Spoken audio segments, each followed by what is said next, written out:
Hello guys, welcome back to my channel. My name is Vishal. In this video, let's have a look on the scale tool in ZModeler. I'm talking about the polygon actions in specific. But before going into the video, I've just got a question. How did ZBrush help you in your digital art workflow, or how is it helping you, or how is that you're looking forward to learn ZBrush in terms of digital artwork is concerned? Please let me know in the comment section. So let's get started with the video. So we have a lot of options to scale our object. Maybe it is your traditional transpose tools, or we have the deformation and we have the size options and all. So ZModeler also offers scale tool. It works for specific targets. That's where it comes handy. So I press BZM, or I can just click on the ZModeler brush from the brush palette. Hover the cursor on the model here on the polygon face, and then hit spacebar and then choose the scale tool. So right now I've got the single poly target, and I just click and drag. You should be able to see the polygon is scaled, where the pivot point of that scale is considered to the center of the mesh center. So here, what is that you need to understand is whatever the options you're seeing is where the pivot point is set for the scale which you're going to do. So let me just quickly do a polygroup by choosing the polygroup option, and then choose the polygroup for these two loops there. Now what I'm going to do is I'm going to select the scale and then choose the mesh center. And also one thing I would like to do is I would like to move this object a little bit off from the origin, which is basically the local axis or the world axis, what we call. So I'm just selecting the tool back again, and then you got the mesh center. So I'm going to select the target to polygroup island and then just scale those faces. And what you're seeing here is the polygons are phased in and out, and the scale center is the mesh center. So the mesh center point is where it's really affecting it.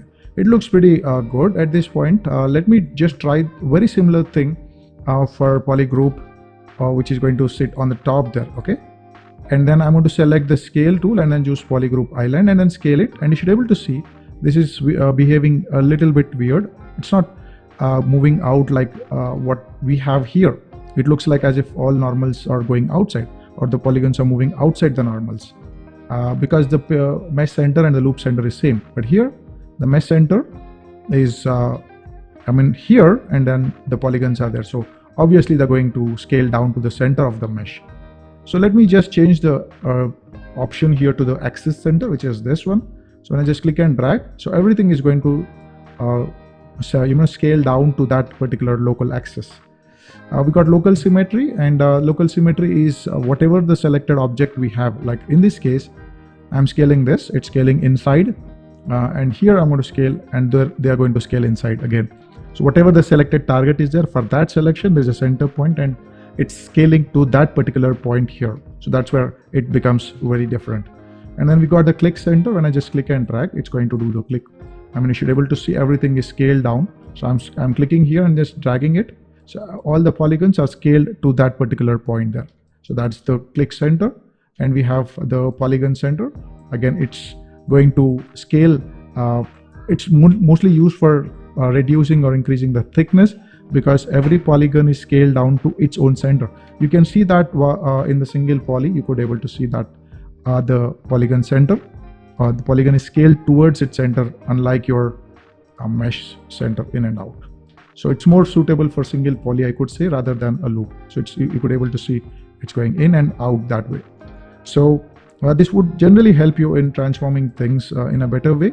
I hope it will help you in different scenarios. If you have any very specific case scenario, just let me know where have you used this tool and how did it help me in the comment section. And if you like the video, hit like button and then subscribe my channel. Thank you very much.